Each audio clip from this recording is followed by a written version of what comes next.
Luyo sa ASF scare, dayon gihapon ang mga handang baboy sa kapistahan sa barangay Talom o River, Calinan District, Davao City. Kung asa doon na nangamatay nga mga baboy sa usa ka hog raiser. Ano ang detalye?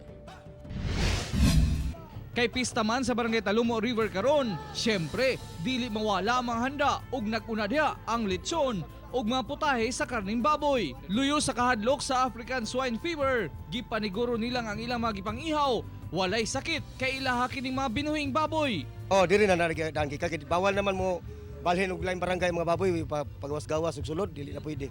So tuloy ang pista? Tuloy gyud kalos Ginoo. Binuhi na muna. Gipangandaman jud ni. Pangandaman na, panaad ba na nganing kuan?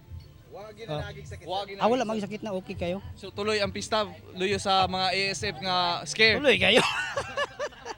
Sa usa ka purok sa maong barangay, dunay natalang pagkamatay sa pipila ka binuhing baboy nga napalit matud pa nila sa barangay Dominga. So nga mo lang yung panawagan, dili naman gid ni siya panahon nga mag-blame ta kay nahitabo naman gid ni ang amo ala nga makuan ni siya bang ang ginagaston man gud mi. Ang kaduha dili pud ang kami gud ang tagiya sa baboy na ulaw mi sa kanang tagiya gyud sa baboy kay igo ra man mi nag alaga. So pila ang namatay tanan? So kuan na ang namatay sa among 21 ka baktin, nabinlan na lang mig unom. Gawa sa maong mga baboy sa purok 1C, wala na kuno sila natala pa nga nangamatay. Hinoon, nagpatuman gyapon sila og lockdown. Sa karon gi-lockdown na ninyo.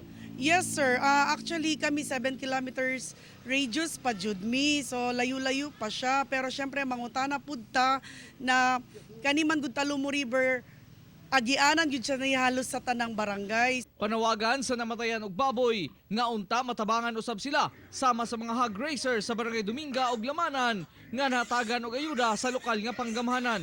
Hinoon sa karon hugot ang koordinasyon sa barangay ug city vet aron dili na modungagan pa ang mga baboy nga nangamatay sa maong barangay. So far wala pa man na may ginagmay na report sa 1C gihapon, pero gikwaan pa pud tug sample sa city vet mo na mapasalamaton mi sa city vet kay every time pud na naami request sa ila na kuhaan og sample adto dayon sila sa amo ang barangay bisag gabi pa.